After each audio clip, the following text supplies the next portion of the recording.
Hello, அஸ்ஸலாமு அலைக்கும். இன்றைக்குள்ள கறிப்புளி ஒரு நடு பார்ட்ஸ் கோழியை பொரித்தேன். எனக்கு மட்டும்தான். ரசம், தக்காளி பழம், சோறு. மணி எத்தனை? மணி 9:45 ஆக போகுது. ஒரு ஆளுக்கு மட்டும் போய் அல்ஹம்துலில்லாஹ்.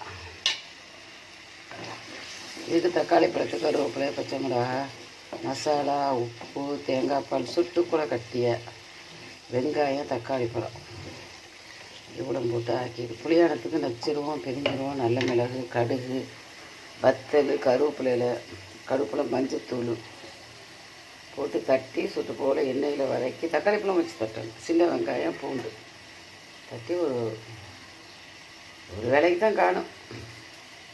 புளியை ஊற்றி கொதிக்க விட்டு வச்சுக்கினேன். ஒரு துண்டு கோழி எடுத்து பொரிச்சிக்கிறேன்.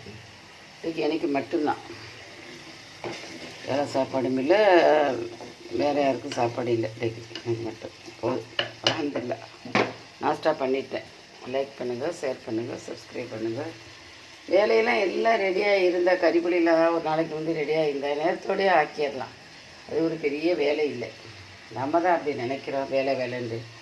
வேலைக்கு இப்போ சமைக்கிறதுக்கே 10,000 ரூபா கொடுக்குறோம்லாம். இனிமேல் சமைச்சது இல்லை, பாதி சாப்பாடு. அது ஒரு 20,000 ரூபா சாப்பாடு போகும். இப்போம்லாம் என்னம்மா வேலை, கறி கிரிலாம் போகுது. 30,000 ரூபா. மாப்பிள்ளை மாதிரி 2 பொண்டாட்டிக்காரனம் போல். சரி, பரவாயில்ல. பறக்கத்து இப்போ கொடுக்குற மொத்தமாக மாப்பிள்ளை மாதிரி அதிகமான வியாபாரத்தில் பறக்கத்தை கொடுப்பான். அல்ஹம்துலில்லாஹ். அஸ்ஸலாமு அலைக்கும்.